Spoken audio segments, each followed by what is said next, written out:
1236년 12월 2일, 청나라의 수도 심양. 성문이 열리며 12만의 대군이 거대한 파도처럼 쏟아져 나오기 시작했습니다. 그 중심에는 청태종 홍타이즈가 있었습니다. 그는 이미 조선이 산성의 의지에 방어하는 특성을 역이용할 치밀한 계산을 마친 상태였습니다.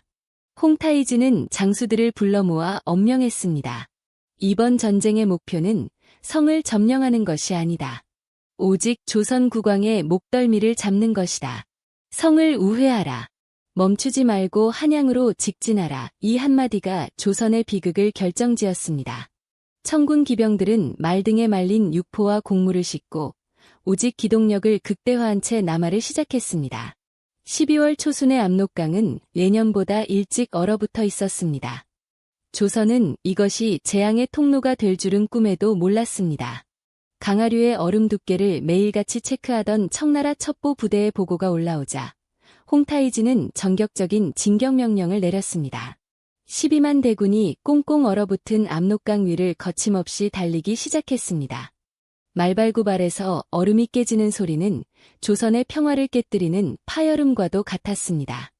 당시 조선의 방어선인 의주 백마산성은 이 압도적인 규모의 기병대가 강을 건너는 모습을 지켜볼 수밖에 없었습니다. 의주 백마산성을 지키던 임경업 장군은 청군이 나타나기만을 기다렸습니다. 조선의 정예병들이 활시위를 당기고 적을 맞이할 준비를 마쳤을 때 청군은 상식을 벗어난 행동을 보였습니다. 그들은 산성을 공격하기 위해 멈추지 않았습니다. 대신 성의 사거리 밖으로 크게 우회하여 바람처럼 지나쳐 남하했습니다. 임경업은 당황하여 추격대를 보냈으나 청나라 기병의 속도를 따라잡기엔 역부족이었습니다. 조선의 자랑이던 산성 방어 체계가 청군의 속도전 앞에 한순간에 무력화되는 순간이었습니다. 청군 기병들은 하루에 100리에서 150리를 주파했습니다. 당시 조선의 파발은 말이 지치면 갈아타며 소식을 전했으나 청군은 기마병 자체가 소식보다 먼저 고을에 도착했습니다. 정주, 곽산, 선천의 백성들은 전쟁이 난 줄도 모르고 일상을 보내다 갑자기 들이닥친 청나라 기병의 칼날 앞에 무너졌습니다. 봉수대에서는 연기를 올릴 틈조차 없었습니다. 봉수군들이 횃불을 들기도 전에 청나라 선봉대가 봉수대를 점령해버렸기 때문입니다. 이로 인해 한양 조정은 북방이 뚫린 사실을 까맣게 모른 채 평화로운 며칠을 보내게 됩니다. 침공 6일째인 12월 13일 오후, 한양 도성에 청군이 이미 개성을 통과했다는 보고가 날아들었습니다. 평안감사 홍명구의 급보가 도착했을 때 인조와 조정은 경악을 금치 못했습니다. 압록강을 건넌 지 6일 만에 개성이라니 그것이 정령 가능하단 말이냐. 어전회의는 순식간에 아수라장이 되었습니다. 척화파와 주화파는 서로의 책임론을 따지며 고성을 높였지만 정작 적이 코앞에 닥친 상황에서 내놓을 수 있는 대책은 전무했습니다. 도성 안의 백성들은 짐을 싸기도 전에 들이닥친 적군의 소식에 비명을 지르며 흩어졌습니다. 인조는 급히 강화도로 피난할 것을 결정했습니다. 세자와 복림대군, 그리고 왕실 여인들을 먼저 강화도로 출발시켰습니다. 하지만 홍타이즈의 계산은 인조보다 한 수 위였습니다.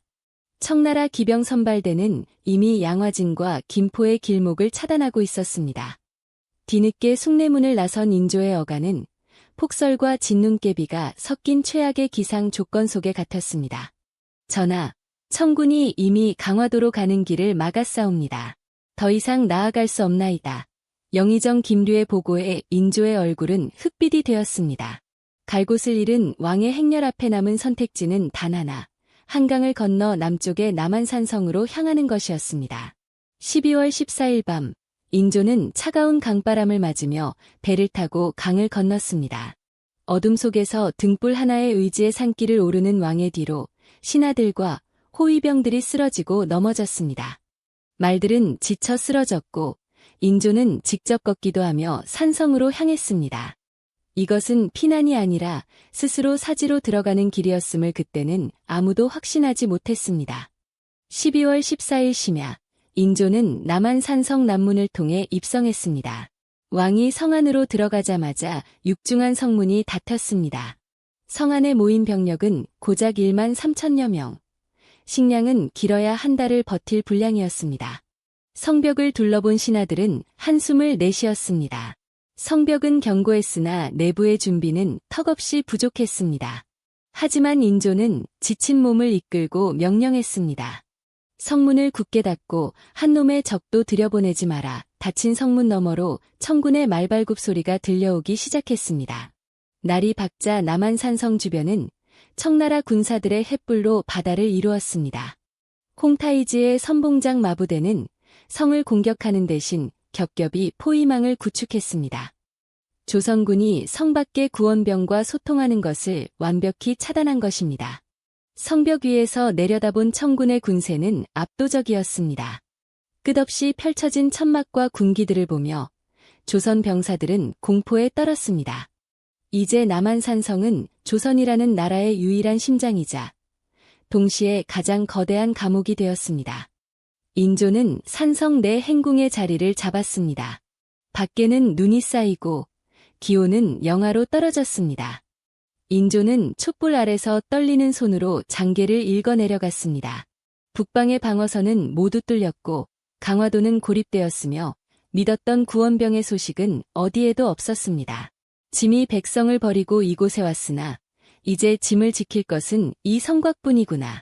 1636년 12월 14일 오후 한양은 이미 공포의 도가니였습니다. 인조는 강화도로 피난하기 위해 궁을 나섰으나 이미 청군의 선봉대가 양화진과 김포 방면으로 진출했다는 급보가 들어왔습니다. 어가는 다급히 한강 나루터로 향했습니다. 강바람은 칼날처럼 매서웠고 강물 위에는 살얼음이 떠다녔습니다. 왕이 타야 할 배는 작고 초라했으며 뒤따르는 신하들은 얼어붙은 강변 진흙탕에 발이 빠지며 비명을 질렀습니다. 인조는 골룡포 자락을 여미며 떨리는 목소리로 물었습니다. 강화로 가는 길은 정녕 막혔단 말이냐? 누구도 대답하지 못했습니다. 오직 차가운 강바람 소리만이 왕의 질문에 답할 뿐이었습니다. 어가가 겨우 강을 건너 송파나루에 도착했을 때 그곳은 이미 지옥이나 다름없었습니다. 피난길에 오른 백성들과 후퇴하던 군사들이 뒤엉켜 아비규환을 이루고 있었습니다. 청군이 턱 밑까지 쫓아왔다는 소식의 사람들은 서로 배를 타기 위해 다투었고 진보다리를 놓친 여인들의 울음소리가 강변을 가득 메웠습니다. 인조는 배에서 내려 땅을 밟았으나 그를 맞이한 것은 승전고가 아닌 백성들의 원망 어린 눈초리와 공포였습니다. 왕의 행렬은 이제 강화도가 아닌 남쪽의 남한산성으로 방향을 틀어야만 했습니다. 퇴로가 끊긴 자의 절망적인 회군이 시작된 것입니다. 강화도 검찰사 김경징은 당시 조선의 가장 큰 구멍이었습니다. 그는 강화도가 천혜의 요새라는 것만 믿고 청군이 배가 없어 바다를 건너지 못할 것이라며 방심하고 있었습니다. 왕이 강화도로 오지 못하고 남한산성으로 향했다는 소식을 듣고도 그는 제대로 된 방어 대책을 세우는 대신 술을 마시며 시간을 허비했습니다. 이미 왕실의 비빈들과 원소는 강화도에 들어가 있었지만 그들을 지켜줄 군사적 장벽은 김경징의 오만과 무능으로 인해 모래성처럼 허물어지고 있었습니다. 강화도는 안전한 피난처가 아니라 또 하나의 거대한 덫이 되어가고 있었습니다. 어가가 남한산성 근처에 도달했을 때 날은 이미 어두워졌습니다. 인조는 잠시 걸음을 멈추고 신하들을 불러 모았습니다. 눈보라 속에서 열린 노상 어전회의는 비참했습니다. 영의정 김류는 무릎을 꿇고 눈물을 흘리며 고했습니다. 전하, 청군의 기병이 이미 판교 근처까지 도달했사옵니다. 강화로 가는 길은 사방이 막혔으니 통촉하시어 산성으로 몸을 피하소서. 척화파의 거두 김상원은 분노하며 성벽을 지킬 것을 주장했지만 주화파 최명길은 현실적인 한계를 지적하며 침통해했습니다. 인조는 창백해진 안색으로 산성을 올려다보며 항전을 결심해야 했습니다. 인조가 산성으로 오르는 길은 고난의 연속이었습니다. 폭설로 인해 산길은 미끄러웠고 말들조차 비틀거리며 쓰러졌습니다. 왕은 결국 말에서 내려 직접 집신을 신고 걸어야 했습니다. 60세에 가까운 나이에 국왕이 눈 덮인 가파른 산길을 숨을 헐떡이며 오르는 모습은 조선 왕조 500년 역사에서 유례를 찾기 힘든 광경이었습니다. 뒤따르던 내관들이 왕을 부축하려 했으나 인조는 이를 뿌리치고 묵묵히 걸었습니다. 자신의 실책으로 인해 나라가 이 지경이 되었다는 통하니 그의 발걸음을 더욱 무겁게 짓눌렀습니다. 인조가 성에 입성하자마자 병판 장만은 왕을 성루로 안내했습니다. 아래를 내려다본 인조의 눈에 들어온 것은 검은 바다와도 같은 청군의 진영이었습니다. 그들은 이미 성을 둥글게 에워싸고 횃불을 밝히고 있었습니다. 청군의 검은 갑옷은 달빛을 받아 섬뜩하게 빛났고 곳곳에서 들려오는 만주어 구호 소리는 조선 병사들의 심장을 얼어붙게 했습니다. 청군은 서두르지 않았습니다. 갇힌 쥐를 사냥하듯 천천히 포위망을 좁혀오고 있었습니다. 성벽 위에 조선 병사들은 낡은 창을 꽉 쥐었지만 그들의 손은 이미 추위와 공포로 떨리고 있었습니다. 남한산성 행궁은 왕이 머물기엔 너무나 협소하고 누추했습니다. 급하게 불을 지폈으나 바닥은 여전히 얼음장 같았습니다. 인조는 좁은 방에 앉아 촛불 하나에 의지의 밤을 지새웠습니다. 밖에서는 눈보라가 창호지를 두드렸고 행궁을 지키는 군사들의 신음소리가 들려왔습니다. 인조는 곁에 둔 검을 매만지며 생각에 잠겼습니다. 어찌하여 압록강의 방어선이 이토록 허무하게 뚫렸는가? 나는 왜 저 오랑캐들의 속도를 간과했는가? 촛농이 떨어지는 소리만이 정적을 깼고 왕의 고독한 그림자는 벽면에서 위태롭게 흔들렸습니다. 12월 14일 심야 남한산성의 남문과 서문이 차례로 닫혔습니다. 거대한 나무 빗장이 걸리는 소리가 성곽 전체에 무겁게 울려 퍼졌습니다. 그것은 세상과의 완전한 단절을 의미했습니다. 이제 성 안의 사람들에게는 외부의 지원군도 탈출구도 없었습니다. 오직 성벽 하나에 목숨을 걸어야 했습니다. 성문을 지키던 장수들은 문틈을 돌과 흙으로 메우며 결사전의 의지를 다졌습니다. 하지만 성 안의 사람들은 알고 있었습니다. 이 성문이 다시 열릴 때는 승리자가 되어 나가거나 시체가 되어 나가는 두 가지 길뿐이라는 사실을 말입니다.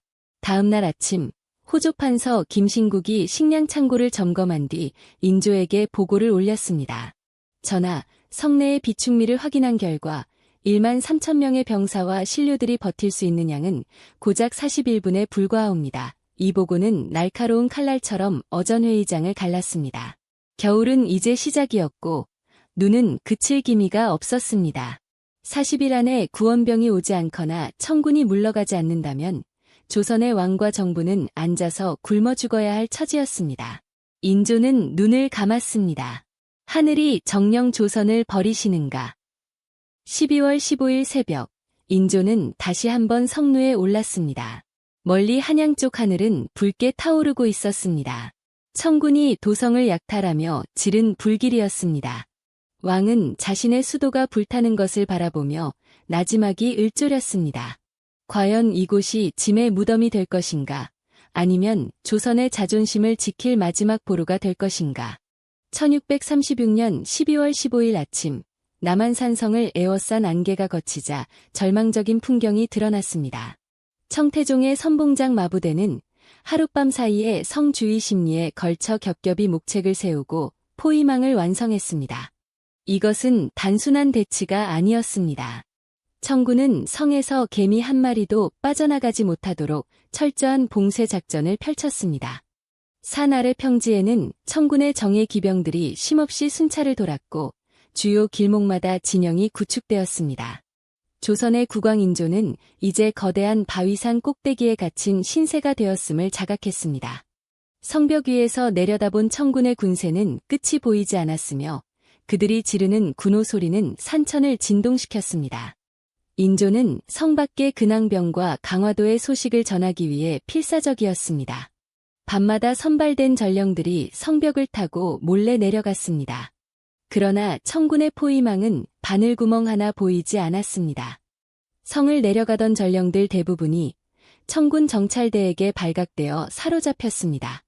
다음 날 아침, 청군은 사로잡은 전령들의 머리를 베어 성벽 근처 장대에 걸어놓거나 성 안으로 소리를 질러 조선군의 사기를 꺾었습니다.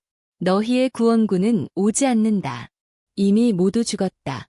성 안의 사람들은 동료의 참혹한 죽음을 목격하며 내부와 완전히 단절되었다는 공포에 휩싸이기 시작했습니다. 좁고 냉골인 행궁대전에서는 조선의 운명을 둔 격렬한 논쟁이 이어졌습니다. 최명기를 필두로 한 주화파는 지금의 전력으로는 버틸 수 없으니 화친을 맺어 사직을 보존해야 한다고 주장했습니다.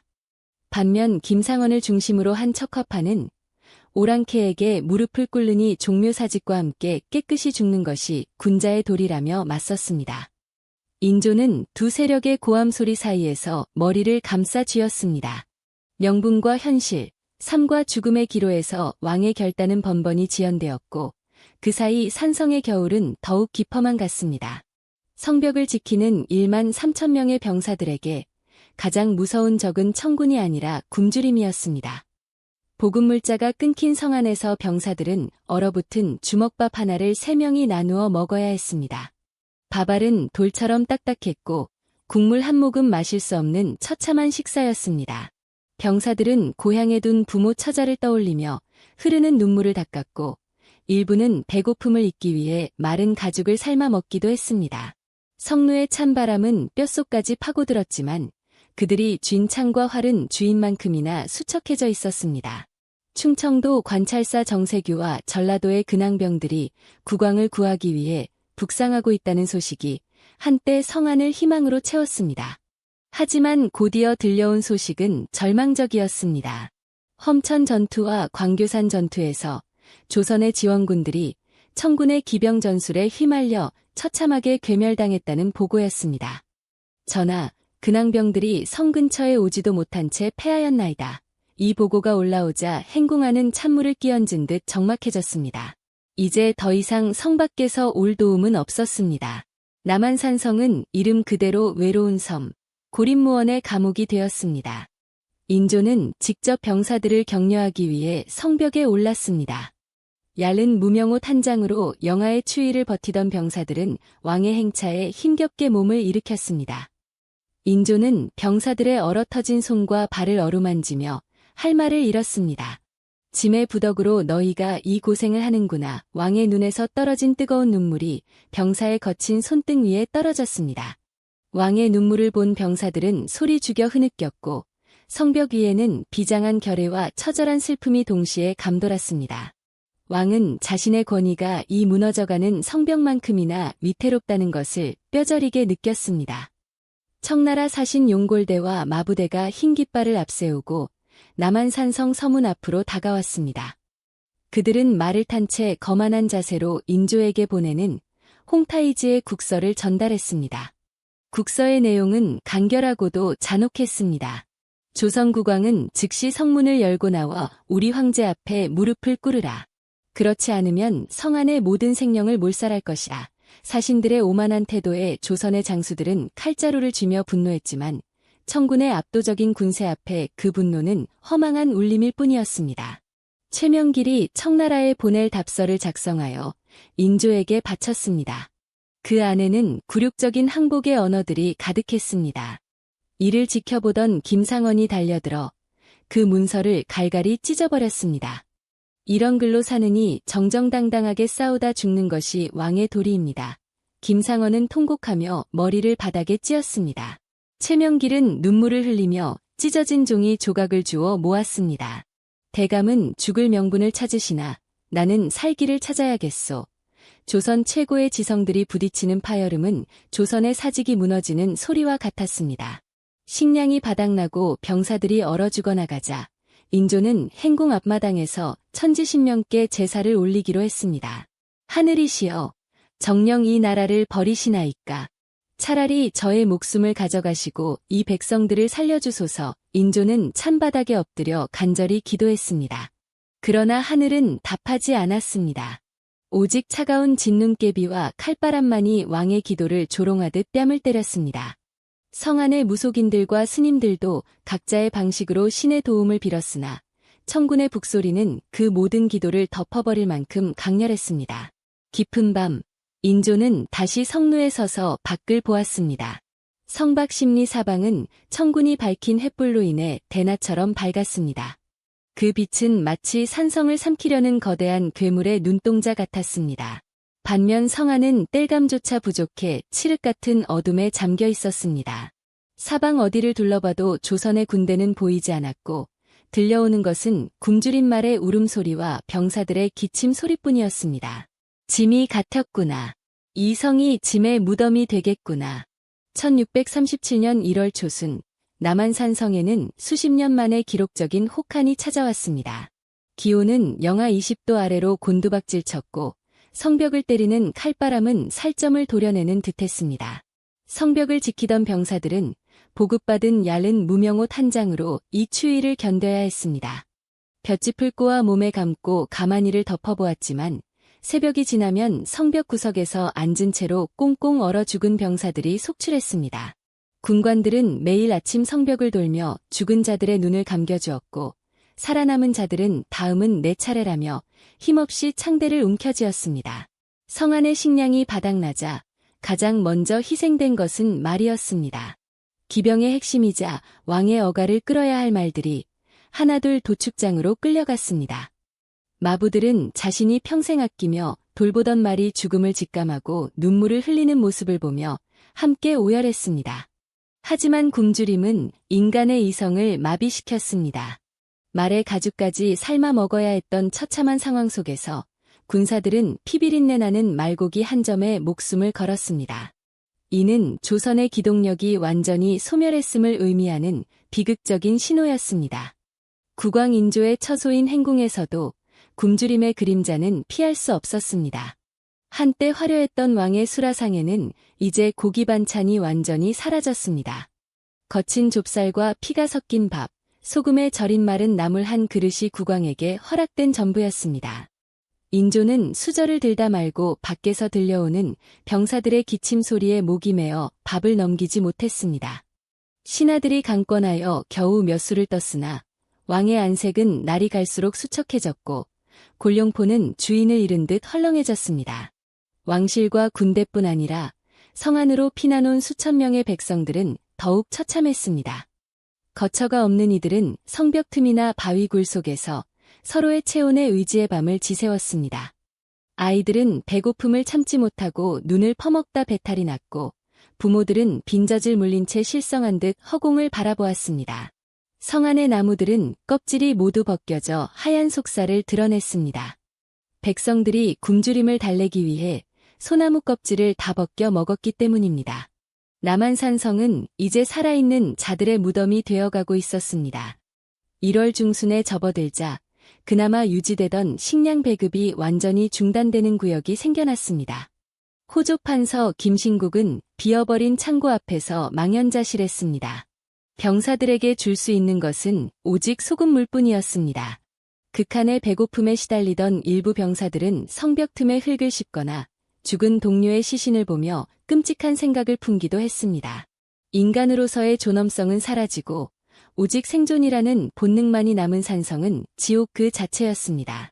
행궁대전에서 국사를 논하던 신하들도 하나둘 쓰러지기 시작했습니다. 영의정 김류는 영양실조로 인해 실신하여 엎혀나갔고 이경직 등 판서들도 기력이 다해 목소리를 내지 못했습니다.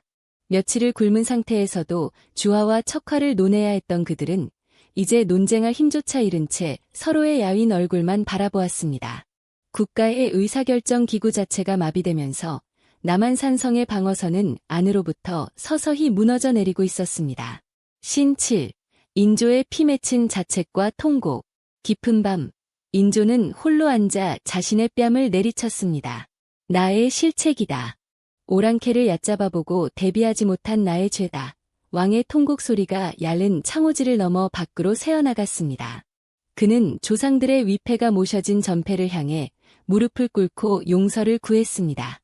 하지만 돌아오는 것은 차가운 정적뿐이었습니다. 왕은 자신의 권위와 명분이 백성들의 생명보다 소중한 것인지 끊임없이 자문하며 고통스러운 밤을 보냈습니다. 청군은 성안의 상황을 정확히 꿰뚫고 있었습니다. 그들은 조선군의 사기를 꺾기 위해 성벽 근처에서 소를 잡고 술판을 벌였습니다. 바람을 타고 날아오는 고기 굽는 냄새는 굶주린 조선 병사들에게는 포탄보다 더 치명적인 무기였습니다. 청군 장수들은 성벽 위를 향해 고기를 던지며 조롱했습니다. 이걸 먹고 항복해라. 너희 왕은 너희를 굶겨 죽이고 있다. 일부 병사들은 그 고기를 보며 눈이 뒤집혔고 군관들이 이를 제지하느라 성하는 수시로 소동이 일어났습니다. 이제 성 안에서는 죽음이 일상이 되었습니다. 아침마다 성 밖으로 시신을 내보내는 일조차 힘겨워졌습니다. 삶에 대한 희망을 잃은 병사들은 초점 없는 눈으로 적진을 바라보았습니다. 어떤 이들은 차라리 적의 칼에 죽는 것이 편하겠다며 성벽 아래로 몸을 던지기도 했습니다. 아비는 아들을, 지휘관은 부하를 지켜주지 못하는 극한의 상황 속에서 조선이라는 국가는 실질적으로 해체되고 있었습니다. 호조에서 보고한 40일의 식량이 거의 마감되는 시점에 도달했습니다. 이제 창고에는 쥐조차 먹을 것이 남아있지 않았습니다. 인조는 결단해야 했습니다. 여기서 모두가 굶어 죽어 종묘사직을 끝낼 것인가, 아니면 치욕을 무릅쓰고 성문을 열 것인가. 성 밖의 청군은 더욱 거세게 북을 치며 최후 통첩을 보냈습니다. 45일간의 사투 중 가장 어두웠던 굶주림의 밤이 지나고 조선의 운명을 바꿀 가혹한 결정의 시간이 다가오고 있었습니다. 1637년 1월 중순 남한산성 맞은편 망월봉 정상에 조선군이 듣도 보도 못한 괴물 같은 물체가 모습을 드러냈습니다. 청나라 군대가 머나먼 명나라 본토에서 가져온 서양식 대포, 홍이포였습니다. 육중한 무쇠로 주조된 이 대포는 사거리가 수 킬로미터에 달했으며 당시 조선의 주력 화포였던 천자총통을 압도하는 파괴력을 지니고 있었습니다. 성벽 위에서 이를 지켜보던 조선 막루병들은 그 거대한 포신이 산성을 정조준하는 것을 보고 전율했습니다. 이제 전쟁은 칼과 창의 대결을 넘어 감당할 수 없는 기술적 격차의 현장으로 변모하고 있었습니다. 정적을 깨는 굉음과 함께 망월봉에서 불꽃이 튀었습니다. 잠시 후 수십 킬로그램에 달하는 쇳덩이 포탄이 음속에 가까운 속도로 날아와 남한산성 여장, 성벽 위에 낮게 쌓은 담을 강타했습니다. 쿵 하는 소리와 함께 단단했던 화강암 성벽이 마치 두부처럼 으깨지며 사방으로 파편을 흩뿌렸습니다. 생전 처음 겪는 폭발음과 진동에 행궁 바닥이 흔들렸고 성 안의 모든 생명은 본능적인 공포에 휩싸여 바닥에 엎드렸습니다. 그것은 단순한 공격이 아니라 조선이 쌓아온 중세적 방어체계가 근대적 화력 앞에 무너지는 신호탄이었습니다. 홍이포의 포탄 자체보다 더 무서운 것은 성벽이 부서지며 발생하는 돌 파편이었습니다. 포탄이 직격한 지점 주변의 병사들은 대응할 틈도 없이 날카로운 돌조각에 몸이 찢겨나갔습니다. 전통적인 방패나 갑옷으로는 그 무시무시한 운동 에너지를 막아낼 수 없었습니다. 성벽은 피로 물들었고 부상자들의 비명이 산천을 울렸습니다.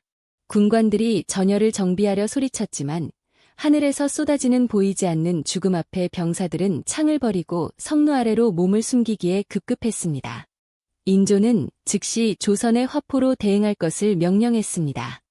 조선군 장수들은 성내에 보관 중이던 불랑기포와 현자총통을 끌어내 망월봉을 향해 발사했습니다. 하지만 기술적 한계는 명확했습니다. 조선의 화포에서 발사된 포탄들은 힘없이 곡선을 그리며 산중턱에 떨어지거나 청군 진영에 닿지도 못한 채 굴러떨어졌습니다. 적은 우리를 정확히 타격하는데 우리는 적의 옷깃조차 건드릴 수 없는 이 압도적인 사거리의 차이는 조선군에게 형용할 수 없는 무력감을 안겨주었습니다. 포격이 잠시 멈춘 틈을 타 조선의 공병들과 백성들이 성벽 위로 뛰어올랐습니다. 무너져 내린 성벽 구멍을 메우기 위해 그들은 얼어붙은 흙을 가마니에 담아 쌓아 올렸습니다. 돌이 부족해지자 민가의 담장을 허물고 맷돌까지 가져와 성벽을 보강했습니다. 하지만 다음 날 아침 홍이포의 포탄 한 발은 그들이 밤새 땀 흘려 쌓은 가마니 성벽을 다시 한 번 가루로 만들었습니다. 쌓으면 무너지고 또 쌓으면 무너지는 이 무의미한 사투 속에서 조선의 저항 의지는 서서히 마모되어 갔습니다. 청태종 홍타이지는 망월봉 근처의 안전한 곳에 황금색 천막을 치고 이 광경을 지켜보았습니다. 그는 직접 성을 공격해 병력을 낭비할 생각이 없었습니다. 홍이포로 성 안의 심장부를 타격하며 인조의 정신을 무너뜨리는 것이 그의 전략이었습니다. 홍타이즈는 차를 마시며 포탄이 떨어질 때마다 흔들리는 남한산성을 보며 미소를 지었습니다. 그는 이 전쟁이 이미 자신의 승리로 굳어졌음을 확신하고 있었고, 단지 인조가 스스로 기어나오기를 기다리는 잔인한 여유를 부리고 있었습니다. 성 밖에서 들려오는 포성은 행궁대전까지 생생하게 전달되었습니다. 포탄이 근처에 떨어질 때마다 천장에 먼지가 쏟아졌고 촛대가 쓰러졌습니다. 신하들은 공포에 질려 국사를 제대로 논의하지 못했습니다. 전하, 적의 대포가 행궁을 정조준하고 있사옵니다.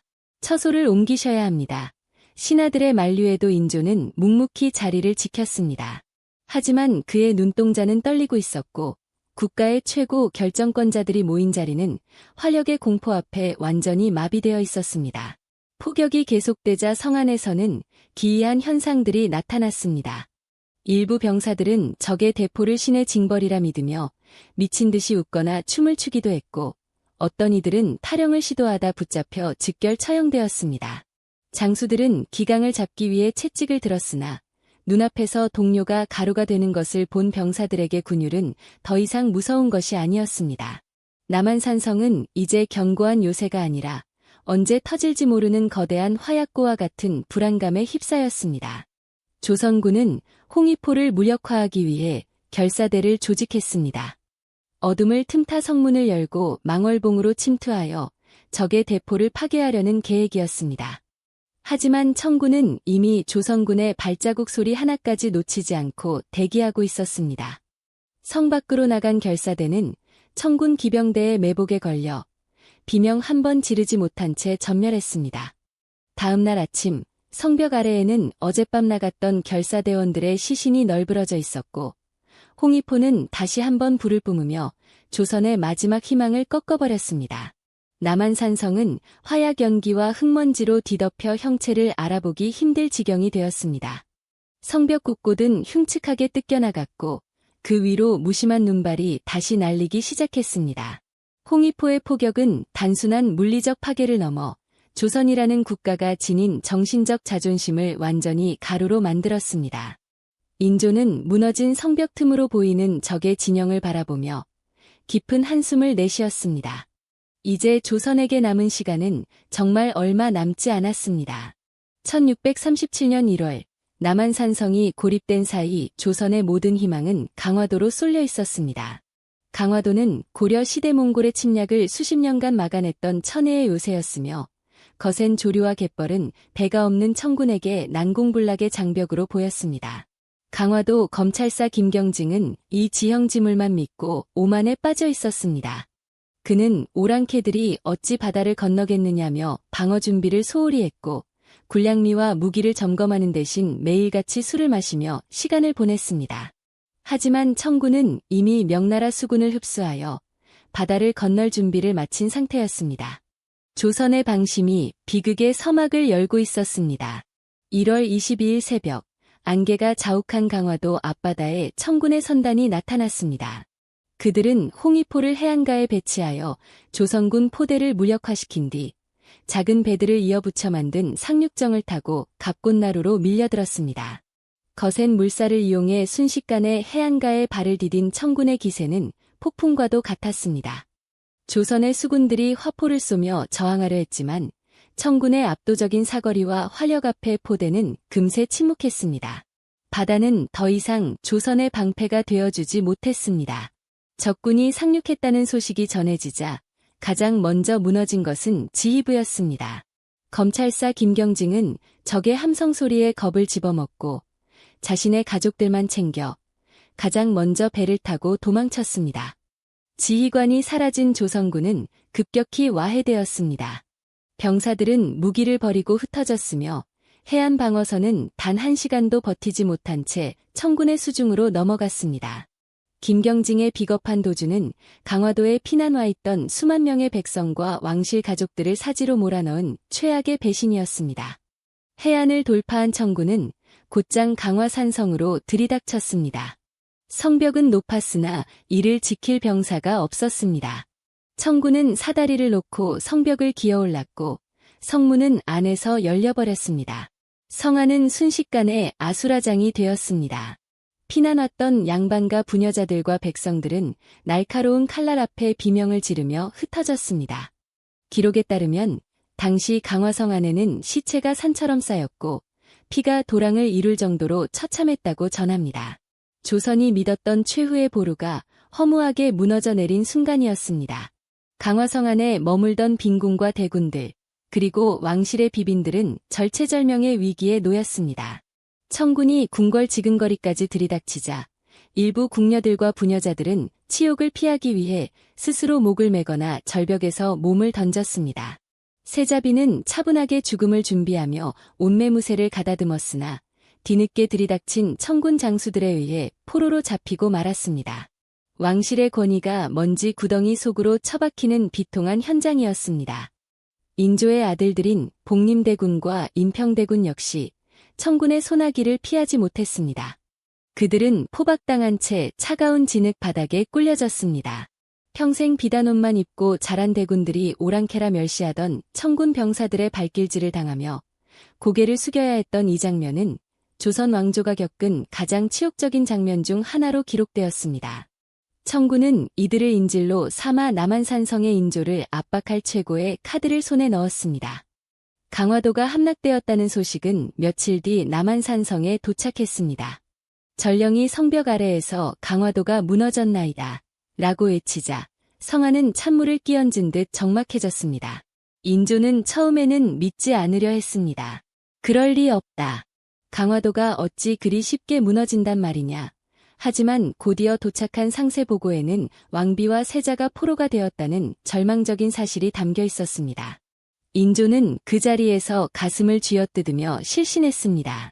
강화도의 함락은 남한산성 내의 모든 저항 의지를 꺾어놓았습니다. 그동안 끝까지 싸우자고 외치던 척화파 신하들도 이제는 입을 닫았습니다. 종묘사직의 위패와 왕실 가족이 적의 손에 들어간 이상 더 이상의 항전은 의미가 없었습니다. 성안의 병사들 사이에서도 강화도까지 무너졌는데 우리가 여기서 굶어 죽을 이유가 무엇인가라는 패배주의가 급격히 확산되었습니다. 남한산성은 이제 무력으로 점령당한 것이 아니라 절망에 의해 안으로부터 무너지고 있었습니다. 겨우 정신을 차린 인조는 울부짖으며 신하들을 불러 모았습니다. 나의 처자가 포로가 되고 종묘사직이 유린당했으니 이제 내가 어찌 더 버티겠는가. 왕은 피눈물을 흘리며 화친의 길을 택하기로 했습니다.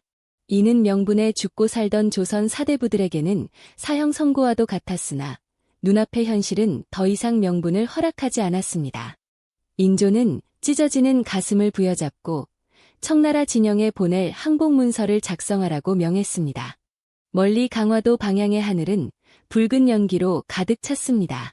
청군은 강화도를 철저히 약탈하고 불태웠습니다. 수만 명의 백성이 포박되어 줄줄이 엮인 채 청군 진영으로 끌려갔습니다. 그들의 곡소리는 바다 건너 남한산성까지 들리는 듯했습니다. 조선의 자존심이자 마지막 희망이었던 강화도는 그렇게 한 줌의 재로 변해갔고 이제 역사의 시계는 삼전도의 치욕을 향해 거침없이 달려가기 시작했습니다. 1637년 1월 말 남한산성에 얼어붙은 공기 속으로 청나라의 마지막 통보가 날아들었습니다. 홍타이즈는 단순히 조선의 항복을 받는 것에 만족하지 않았습니다. 그는 조선 국왕이 직접 성 밖으로 나와 무릎을 꿇고 절할 것을 요구했습니다. 왕의 복장을 벗고 신하의 예로서 황제를 맞이하라. 이 가혹한 조건이 행궁대전에 전해지자 신하들은 통곡했습니다. 이는 왕 개인의 굴욕을 넘어 조선이라는 국가의 자존심을 완전히 짓밟은 처사였습니다. 하지만 이미 강화도는 함락되었고 성안의 식량은 바닥난 상태였습니다. 인조는 핏발선 눈으로 허공을 응시하며 떨리는 목소리로 말했습니다. 내가 죽어 이 나라를 살릴 수 있다면 기꺼이 나가겠노라. 1월 30일 새벽, 인조는 평생 입어온 붉은 골룡포를 벗었습니다.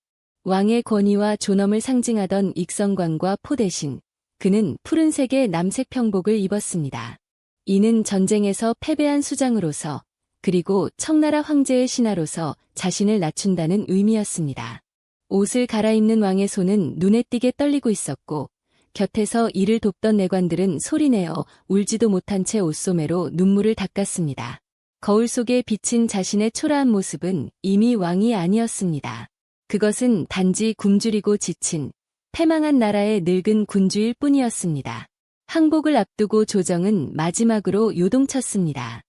척화파의 영수 김상헌은 성문을 여는 것은 종묘사직의 대못을 박는 일이라며 스스로 목을 매 자결을 시도했으나 주변의 만류로 실패했습니다.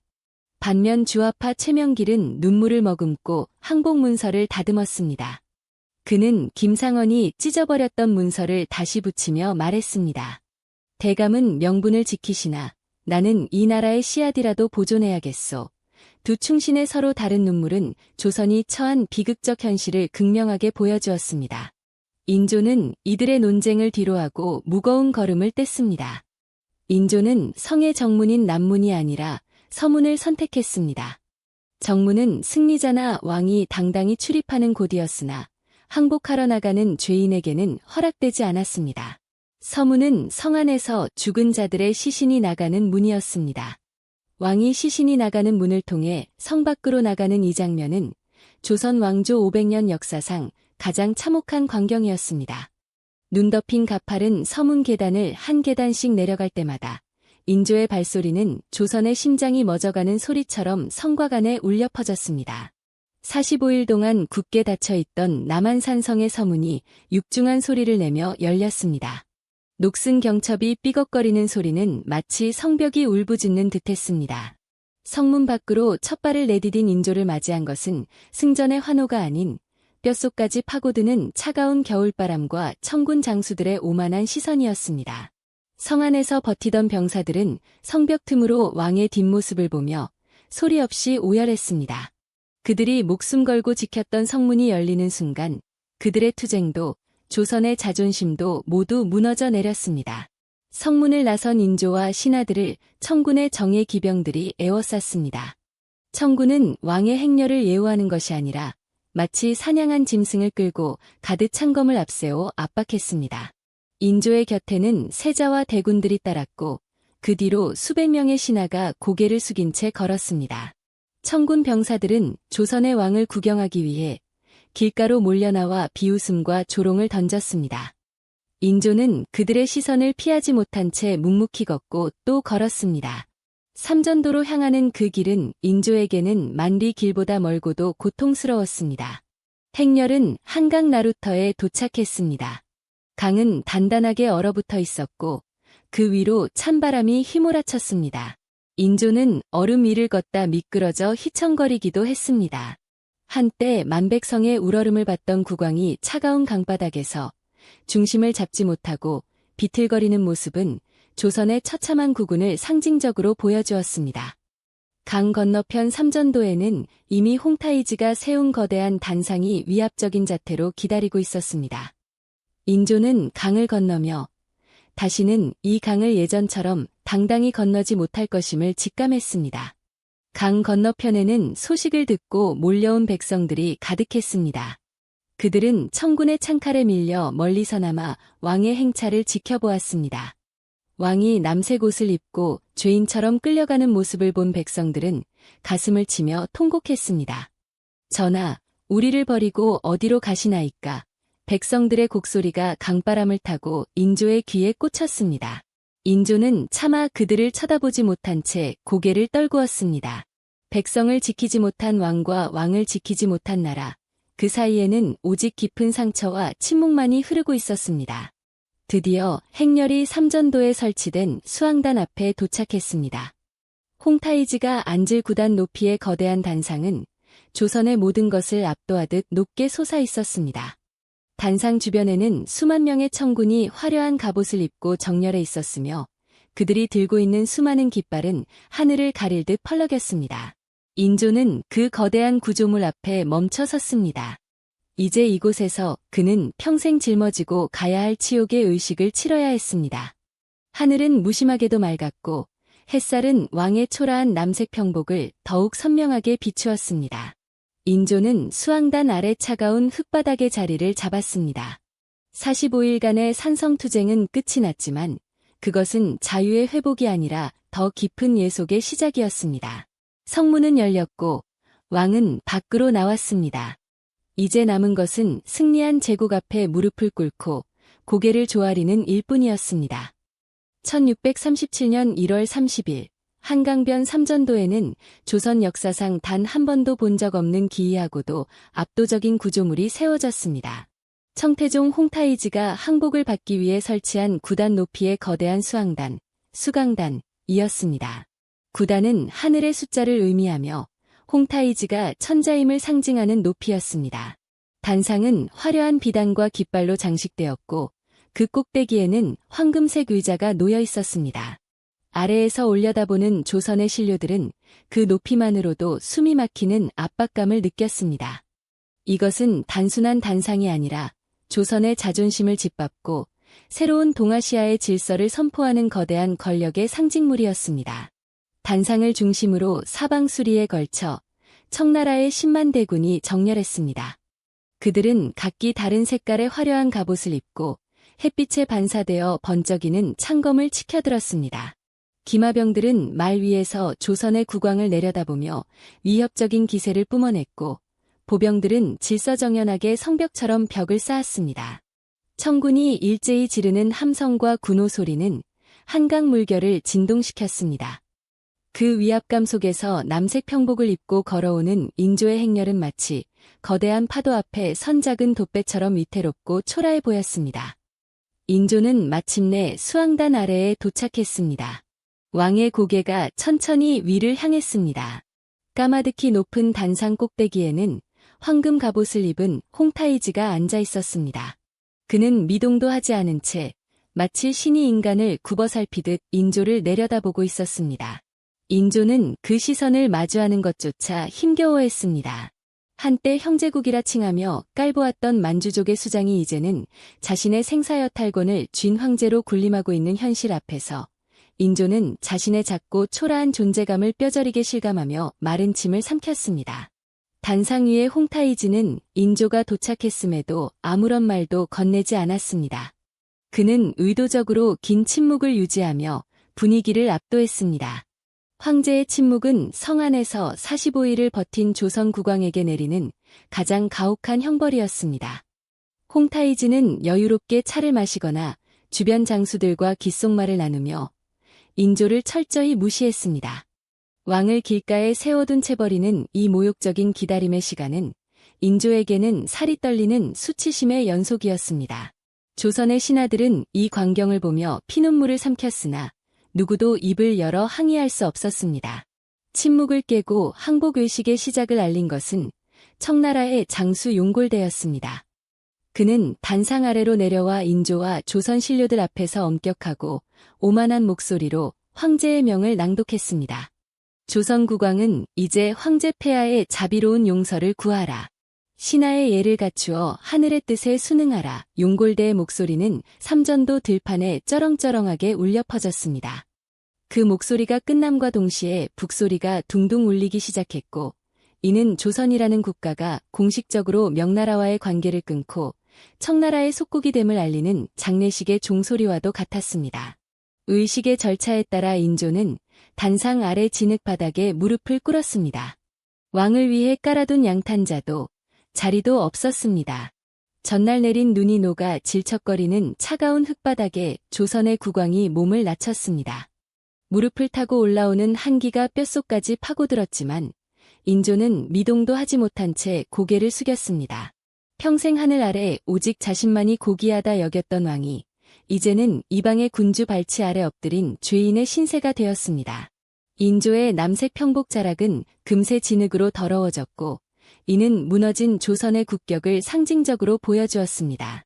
단상 주변에는 포로로 잡혀온 수천 명의 조선 백성들이 청군에 의해 강제로 동원되어 이 장면을 지켜보고 있었습니다. 그들은 자신의 왕이 오랑캐라 부르던 황제 앞에 무릎 꿇는 모습을 보며 가슴을 쥐어뜯었습니다. 전하, 어찌하여 이런 수욕을 당하시나이까? 백성들의 흐느낌과 곡소리가 청군의 군가 소리를 뚫고 인조의 귀에 꽂혔습니다.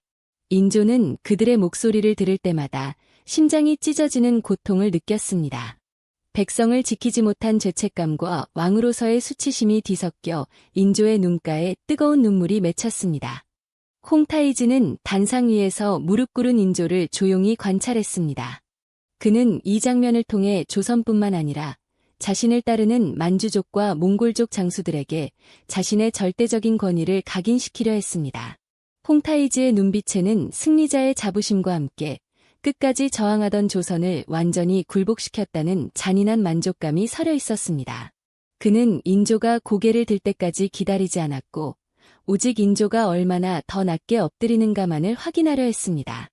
두 군주 사이의 수직적인 거리는 이제 영원히 극복할 수 없는 역사의 벽이 되었습니다. 한강변에는 비릿한 강바람이 불어오기 시작했고 맑았던 하늘에는 갑자기 먹구름이 몰려들었습니다. 마치 하늘도 이 비극적인 광경을 차마 지켜보지 못하겠다는 듯 어두워졌습니다. 바람에 휘날리는 청군의 깃발 소리는 채찍 소리처럼 공기를 갈랐고 인조의 몸은 추위와 긴장으로 인해 눈에 띄게 떨리고 있었습니다. 신하들은 왕의 곁에서 함께 엎드려 바닥에 머리를 조아렸습니다. 삼전도의 들판은 거대한 무덤처럼 정적에 휩싸였고 오직 항복의식의 다음 단계를 지시하는 청나라 관원의 차가운 외침만이 들려왔습니다. 인조는 땅바닥을 짚은 손에 힘을 주었습니다. 이제 그는 가장 굴욕적인 항복의식인 309고두례를 행해야 합니다. 머리를 조아려 바닥에 부딪히는 소리가 저 높은 단상의 홍타이즈에게 들려야만 이 의식은 끝날 것입니다. 인조가 첫 번째 절을 올리기 위해 천천히 허리를 굽힙니다. 45일간의 전쟁, 그 물리적 충돌은 끝났으나 정신적 자존심이 완전히 붕괴되는 순간입니다. 인조가 행해야 할 의식은 309고두례였습니다. 3번 절하고 한 번 절할 때마다 3번씩 머리를 땅에 찧어 총 9번을 박아야 하는 만주족의 항복 예법이었습니다. 홍타이즈는 이 소리가 단상 위까지 들려야 한다고 엄포를 놓았습니다. 이는 단순히 몸을 굽히는 것이 아니라 조선 왕조의 자존심과 국왕의 존엄을 물리적으로 바닥에 지시기라는 명령이었습니다. 인조는 핏기가 가신 얼굴로 굳게 얼어붙은 땅바닥을 내려다보았습니다. 인조가 천천히 허리를 굽혀 첫 번째 절을 올렸습니다. 왕의 이마가 차가운 진흙 바닥에 닿는 순간 주변의 모든 공기가 멈춘 듯한 정적이 흘렀습니다. 쿵, 쿵, 쿵. 3번의 둔탁한 소리가 삼전도 벌판에 울려 퍼졌습니다. 왕의 머리가 땅에 부딪힐 때마다 신하들은 가슴을 쥐어뜯으며 소리 없는 비명을 질렀습니다. 평생 하늘의 아들로 대접받던 왕의 이마에 흙먼지가 묻었고 인조는 눈을 질끈 감았습니다. 이것은 시작에 불과했습니다. 당시 삼전도의 땅은 며칠간의 혹한으로 돌처럼 단단하게 얼어붙어 있었습니다. 그 위에 얇은 집단조차 깔리지 않은 생땅이었습니다. 두 번째 절을 이어가던 인조의 이마가 딱딱한 지면과 부딪히며 결국 살점이 찢어지고 피가 배어나오기 시작했습니다. 붉은 선혈이 남색 평복 소매와 진흙 바닥에 떨어졌습니다. 인조는 밀려오는 신체적 통증보다 더 거대한 정신적 수치심에 몸을 떨었으나 단상 위 용골대의 차가운 눈빛은 멈춤을 허용하지 않았습니다. 6번, 7번. 횟수가 거듭될수록 인조의 움직임은 눈에 띄게 느려지고 위태로워졌습니다. 60세에 가까운 고령의 왕에게 이 의식은 가혹한 고문과 같았습니다. 머리를 박을 때마다 인조의 시야는 흔들렸고 귀에는 이명이 들렸습니다. 하지만 홍타이즈는 미동도 하지 않은 채 단상 위에서 이 광경을 유심히 지켜보고 있었습니다. 소리가 작으면 다시 하라는 명령이 떨어질지 모른다는 공포가 신하들을 엄습했고 그들은 왕의 이마가 땅에 닿을 때마다 대신 죽고 싶은 심정으로 바닥을 긁었습니다. 인조의 곁에는 소현세자와 복림대군이 무릎을 꿇고 이 광경을 목격하고 있었습니다. 자신의 아버지가 일국의 왕이 오랑캐라 멸시하던 자들 앞에서 머리에 피를 흘리며 절하는 모습은 아들들에게 지울 수 없는 낙인을 찍었습니다. 소현세자는 주먹을 꽉 쥐어 손톱이 손바닥을 파고들 정도로 견뎌냈고 복림대군은 이를 갈며 청나라 장수들을 노려보았습니다. 하지만 그들이 할 수 있는 것은 아무것도 없었습니다. 왕실의 미래인 세자들의 눈에는 눈물 대신 복수와 슬픔이 뒤섞인 피눈물이 고였습니다. 단상 주변을 에워싼 청나라 장수들과 병사들은 이 장면을 보며 대놓고 비웃음을 터뜨렸습니다. 그들에게 이것은 장엄한 의식이 아니라 거만한 조선을 길들이는 즐거운 구경거리였습니다. 보아라, 조선의 왕이 우리 황제 앞에서 개처럼 기고 있다. 만주어로 쏟아지는 조롱 섞인 대화들이 인조의 귓가를 스쳤습니다. 인조는 귀를 막고 싶었으나 손은 차가운 땅을 짚고 있어야 했습니다. 문명국을 자부하던 조선의 모든 자부심이 야만이라 비하하던 자들의 웃음소리 속에 가루가 되어 흩어졌습니다. 마침내 9번째 머리박기가 끝났습니다. 인조의 이마는 이미 피와 흙이 뒤섞여 형체를 알아보기 힘들 정도로 망가져 있었습니다. 인조가 마지막으로 고개를 들었을 때 삼전도에는 무거운 정적이 감돌았습니다.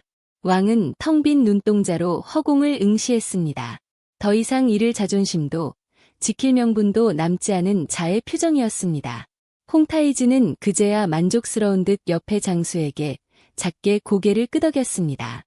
조선의 항복이 물리적으로 완성된 순간이었습니다. 의식을 마친 인조에게 홍타이즈는 자비라는 명목하에 술 한 잔을 하사했습니다. 이는 황제가 신하에게 내리는 은혜를 연출하기 위함이었습니다. 인조는 떨리는 손으로 술잔을 받았습니다. 그 술은 목을 축이는 음료가 아니라 조선의 주권을 완전히 넘겨주었다는 것을 인정하는 독배와 같았습니다. 인조는 술을 들이켰으나 그 맛은 비릿한 피냄새와 같았습니다. 홍타이즈는 잔인하게 웃으며 이제 우리는 한 가족이 되었다고 선언했습니다. 홍타이즈는 항복의 증표로 이곳에 거대한 비석을 세울 것을 명령했습니다. 청나라 황제의 공덕을 기리고 조선의 항복을 영원히 기록하라는 지시였습니다. 인조는 자신의 치욕이 돌에 새겨져 대대손손 전해질 것이라는 사실에 다시 한번 무너졌습니다. 신하들은 이 비문을 직접 써야 하는 운명 앞에 절망했습니다. 오늘 흘린 피는 닦으면 사라지겠지만 저 비석에 새겨질 문구는 조선의 영혼에 영원한 상처로 남을 것임을 모두가 알고 있었습니다. 인조는 신하들의 부축을 받으며 간신히 자리에서 일어났습니다.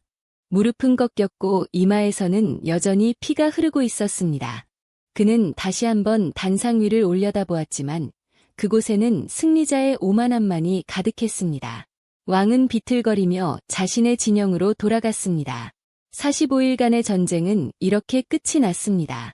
하지만 이 항복은 끝이 아니라 50만 백성이 포로로 끌려가고 세자들이 인질로 떠나야 하는 더 큰 비극의 시작이었습니다. 1637년 2월 초 삼전도의 치욕적인 항복 의식이 끝나고 청군은 철수를 준비하기 시작했습니다. 하지만 그것은 평화의 회복이 아니었습니다. 승리한 청나라 군대는 전쟁의 대가로 조선의 인적 자원을 요구했습니다. 한강변을 따라 끝이 보이지 않는 줄이 만들어졌습니다. 포박된 채 줄줄이 엮인 백성들의 행렬이었습니다. 전쟁의 화마 속에서 살아남은 이들에게 기다리고 있는 것은 고향으로의 복귀가 아니라 머나먼 타국 심양으로 끌려가 노예로 팔려가야 하는 가혹한 운명이었습니다. 조선 땅 곳곳은 이제 전쟁의 포성 대신 가족을 잃은 자들의 곡소리로 가득 찼습니다. 기록에 따르면 당시 청군에 의해 끌려간 포로의 수는 적게는 10만에서 많게는 50만 명에 달했습니다. 청군은 젊고 건강한 남녀를 우선적으로 골라냈습니다. 그들은 백성들을 짐승처럼 다루며 목에 밧줄을 걸어 줄줄이 엮었습니다. 부모는 자식의 손을 놓지 않으려 절규했고 남편은 아내를 지키기 위해 청군에게 달려들다 칼날에 쓰러졌습니다.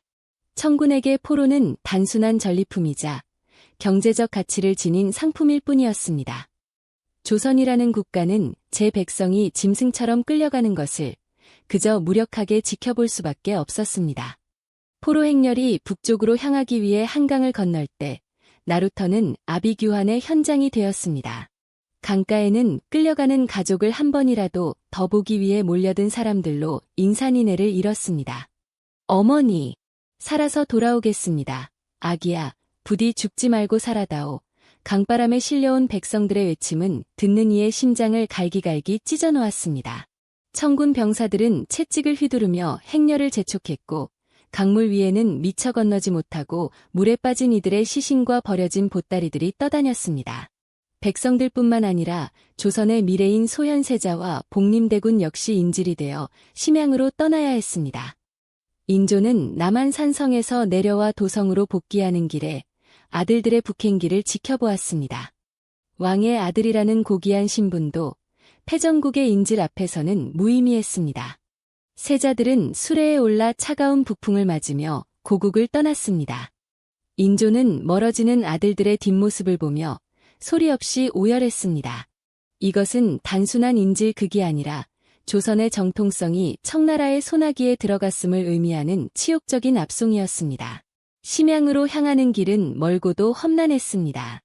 혹한의 추위 속에 변변한 옷가지조차 없던 포로들은 길가에서 하나둘 쓰러져 갔습니다. 청군은 지체되는 자들을 가차없이 처단했습니다. 굶주림과 추위, 그리고 공포로 인해 매일 수백 명의 시신이 길가에 버려졌습니다.